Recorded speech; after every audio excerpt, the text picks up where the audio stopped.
അഭിമാനം വാനോളമുയർത്തി Boeing Starliner പേടകം ഭ്രമണപഥത്തിലെത്തി. മനുഷ്യനെയും വഹിച്ചുകൊണ്ടുള്ള പേടകം ഫ്ലോറിഡയിലെ കെന്നഡി സ്പേസ് സെന്ററിൽ നിന്നാണ് വിജയകരമായി വിക്ഷേപിച്ചത്. ഇന്നലെ വിക്ഷേപിച്ച പേടകം 27 മണിക്കൂറുകൾ കൊണ്ട് ബഹിരാകാശ നിലയത്തിലെത്തി നിലയവുമായി വിജയകരമായി സന്ധിച്ചു. നാസയുടെ ബഹിരാകാശ യാത്രികരായ സുനിത വില്യംസും ബുച്ച് വിൽമോറുമാണ് ദൌത്യത്തിലുള്ള യാത്രക്കാർ. 58-കാരിയായ സുനിത വില്യംസിന്റെ മൂന്നാമത്തെ ബഹിരാകാശ യാത്രയാണിത്. ഇന്നലെ രാത്രി 8:22-നായിരുന്നു പേടകം വിക്ഷേപണം ചെയ്തത്. സാങ്കേതിക തടസ്സങ്ങൾ നേരിട്ടതിനെ തുടർന്ന് 2 തവണ മാറ്റിവെച്ച ദൌത്യം മൂന്നാം ഊഴത്തിലാണ് വിജയകരമായി പൂർത്തിയായത്. മുൻപ് അന്താരാഷ്ട്ര ബഹിരാകാശ നിലയത്തിലേക്കുള്ള യാത്ര തുടരുന്നതിനിടെ പേടകത്തിൽ ഹീലിയം ചോർച്ചയുണ്ടായിരുന്നു. പ്രശ്നം പിന്നീട് പരിഹരിച്ചതായി നാസ അറിയിക്കുകയും ചെയ്തു.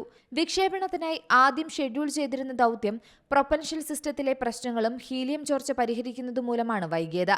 നാസയുടെ കൊമേഴ്ഷ്യൽ ക്രൂ പ്രോഗ്രാമിന് കീഴിൽ വികസിപ്പിച്ചെടുത്ത ബഹിരാകാശ പേടകമാണ് ഇത്. അന്താരാഷ്ട്ര ബഹിരാകാശ നിലയത്തിലേക്ക് മറ്റ് ലോ എർത്ത് ഓർബിറ്റ് ലക്ഷ്യസ്ഥാനങ്ങളിലേക്കും സുരക്ഷിതമായും ചെലവ് കുറഞ്ഞതുമായും എത്തുന്നത് ലക്ഷ്യമിട്ടുള്ള ബോയിംഗ് CST-100 സ്റ്റാർലൈനർ ദൌത്യമാണിത്.